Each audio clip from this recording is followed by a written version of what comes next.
December 29, 1944, 1:15 p.m. Flying Officer Richard Audet is at 10,000 feet over Germany, leading Yellow Section of 411 Squadron, Royal Canadian Air Force. At 22, he had never seen an enemy plane up close. He had never fired a shot in combat. At that moment, ground control reports, Huns at Rhine. Then Audet sees them, 12 German fighters.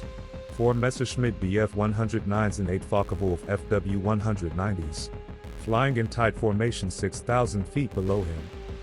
Every experienced pilot knew the protocol: wait for reinforcements, call for support, never attack alone when outnumbered 12-4.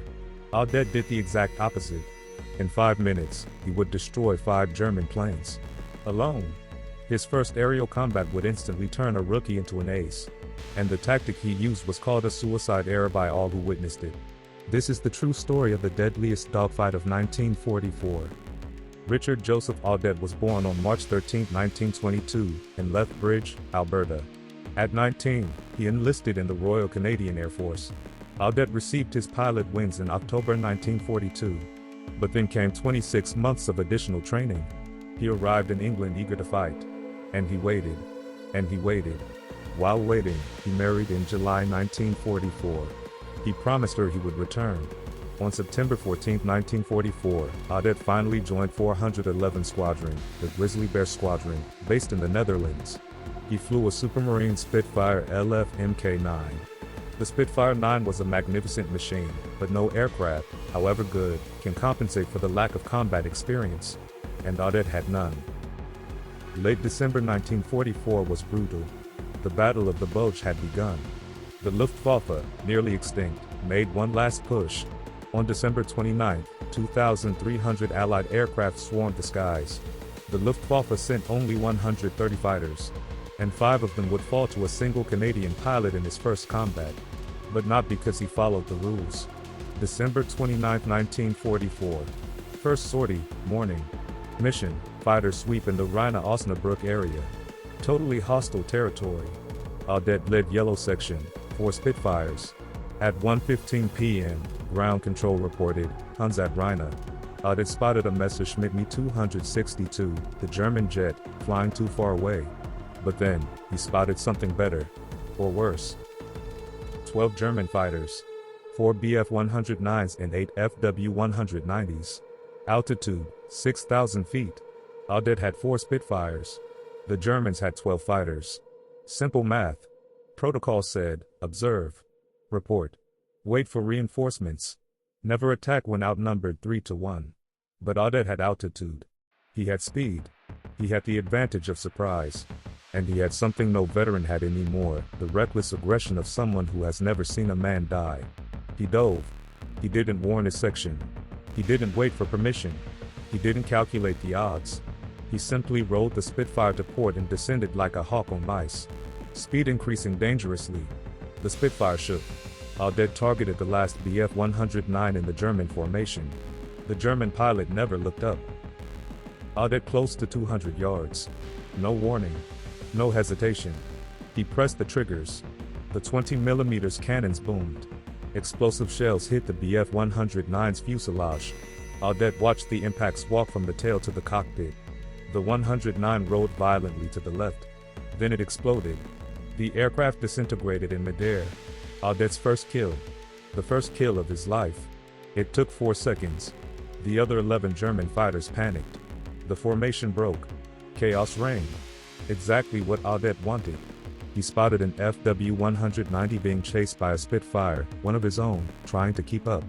But behind that Spitfire, another Fw-190 was lining up the shot. Audet yelled over the radio, "Yellow, break." The Spitfire rolled right. Audet dove through the gap, lining up the enemy Fw-190. He opened fire. Shells traveled the entire fuselage. The aircraft instantly burst into flames. Audet passed very close over it. He saw the pilot slumped in the cockpit, also on fire. The Fw-190 spun into a steep spiral. It plummeted 10,000 feet to the ground. It exploded in a fireball. 2 kills. 4 minutes elapsed. Audet scanned the sky. Adrenaline hammered. There. At 1,500 yards. Another Fw-190. flying alone, trying to escape. Audet pursued. The German saw Audet coming. He turned aggressively, trying to force a turning fight. But Audet didn't take the bait. He maintained speed. The German leveled out for just 2 seconds, checking his tail. Fatal mistake. Audet was at 250 yards. He pressed the triggers again. Impacts over the cockpit and behind the fuselage. The Fw-190 exploded in flames from the engine backward. Audet flew so close he saw the German pilot slumped in the cockpit also on fire. The aircraft plunged straight down. It hit the ground. Completely destroyed. 3 kills. 5 minutes. The sky was still boiling with aircraft. Audet didn't stop. He spotted another Fw-190. At 1,300 yards. Alone. Vulnerable. Audet attacked from above. The German saw him coming too late. Audet opened fire at 200 yards.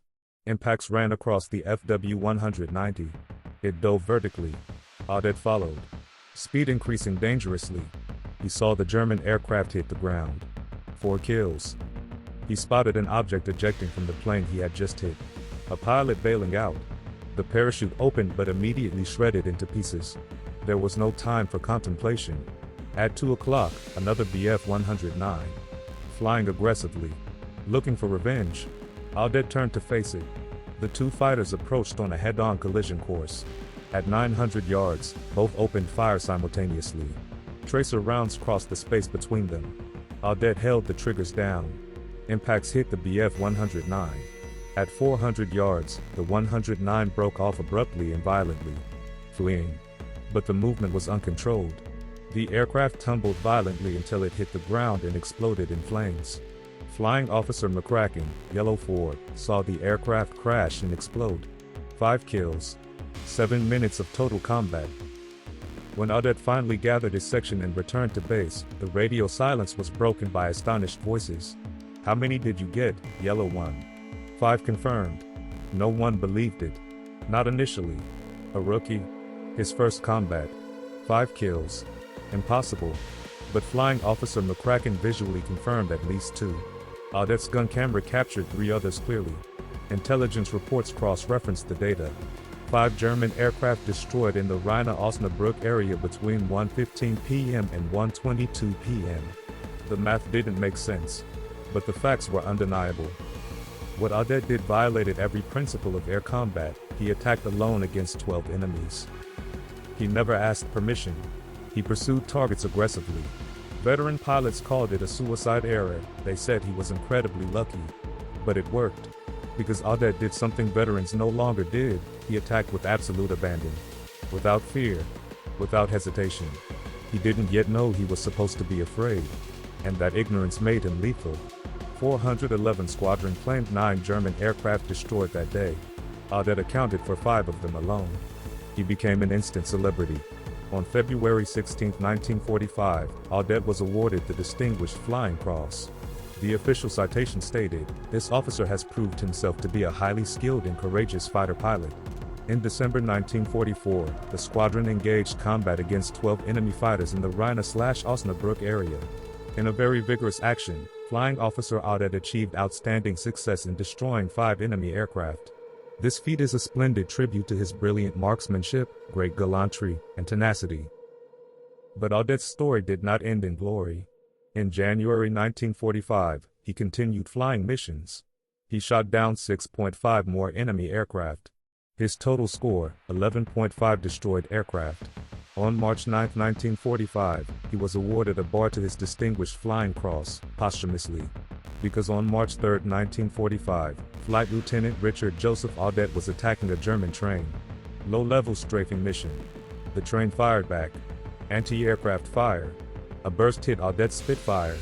His aircraft plunged to the ground in flames. It exploded on impact. Audet was listed as missing in action. Presumed dead. His body was never recovered. His name appears on the Runnymede Memorial. Richard Joseph Audet lived 22 years, 11 months, and 21 days. Small reminders of a man who did the impossible. What Audet did on December 29, 1944, violated every rule. It was called an error. Suicide. Unbelievable luck. but it set an RAF/RCAF record that has never been broken: 5 enemy aircraft destroyed in 2 minutes of effective combat by a rookie pilot in his first combat mission. Tactics experts still debate, was it brilliance? Or just recklessness that, by chance, worked? Perhaps just a young farmer from Alberta who didn't know he was supposed to be afraid. And, because he didn't know, he became immortal.